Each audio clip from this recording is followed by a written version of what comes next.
The Bible does not command us to love our parents. The Bible commands us to love our neighbor. The Bible commands us to love God.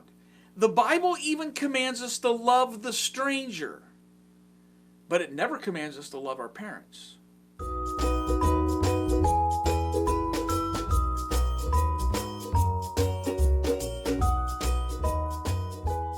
Hi, welcome to our YouTube channel here at Mundelein Church of the Nazarene, and this is episode 5 in our series on the 10 Commandments. And this is, like last week's commandment, one of the commandments that gives people the most problem, and it's probably one of the 2 commandments, along with last week's, that Christians ignore the most frequently. This commandment says, honor your father and your mother. There's another reason why this commandment is unique. This is the command that gives you the reason why it's so important. It says next, that your days may be long in the land you are entering to possess. See, we view this as a reward. We view this as a bribe. Hey, this is why you do it, because if you do it, things will go well. And that, I think, is incorrect. It's not a bribe. It describes a reality. See, if you build a family, if you build a larger culture where children honor their parents, that society, that family will thrive. If you build a family, if you build a culture where where children disobey, dishonor their parents, that culture, that family will not last. And there are reasons for that. There are many well-intentioned parents even today that avoid this command because they feel like, making their kids or wanting their kids to honor them means that they're trying to impose an authority figure.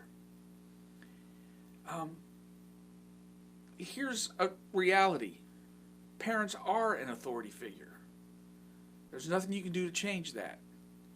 A healthy attitude that's developed toward one's first authority figures will be a great help later in life with other authority figures, and a help later in life as people start to formulate their own faith.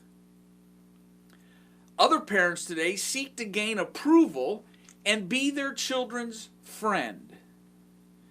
This is dangerous for a lot of different reasons. You're not their friend. They don't need another friend, but they need a mom or dad. So it's important for our kids to have a healthy attitude, a proper attitude toward the first authority figures they have in their life, and that's mom and dad. Statistics tell us that children, especially without a father, males without a father, will take greater risks later in life, act in unsocial ways, will commit crimes at a higher percentage than those with a father. Girls without a father will have less confidence in life, will seek the approval, maybe act more promiscuously than those with a father. I'm not leaving out women, it's just in our culture we have a much higher problem of absent fathers than absent mothers. I'm not picking on anybody. Here's one other thing. There are a lot of people that have a problem with this command. But I want us to notice exactly what this command says and what this command does not say. The Bible does not command us to love our parents. The Bible commands us to love our neighbor. The Bible commands us to love God. The Bible even commands us to love the stranger. But it never commands us to love our parents. Nowhere. I think that's because God knows there are times when it is impossible to love our parents. But it does tell us to honor them. I'm thinking about maybe the parent that was absent. The parent that decided it didn't want to be part of the family anymore. The parent that acted in very emotionally distant, unsupportive ways. We're not asking people to love one who's unlovable. I think that's why the Bible tells us to honor. But why is this vital? Well, there's a couple reasons. First, I think children need to honor their parents because parents are not the peers of their children. And I think children need to learn that early. We need to learn early in life there's also a moral authority above us to whom we are accountable. It is hard to understand the need to honor God without first understanding the need to honor a parent. In order to understand there is an external authority that governs what we can and cannot do or what we should and should not do, we need to have a set of parents that teaches us that same lesson, that there are things we just should not do.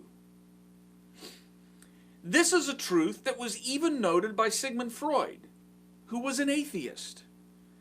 Our attitude about God will largely be shaped early in life by our attitude towards our Father.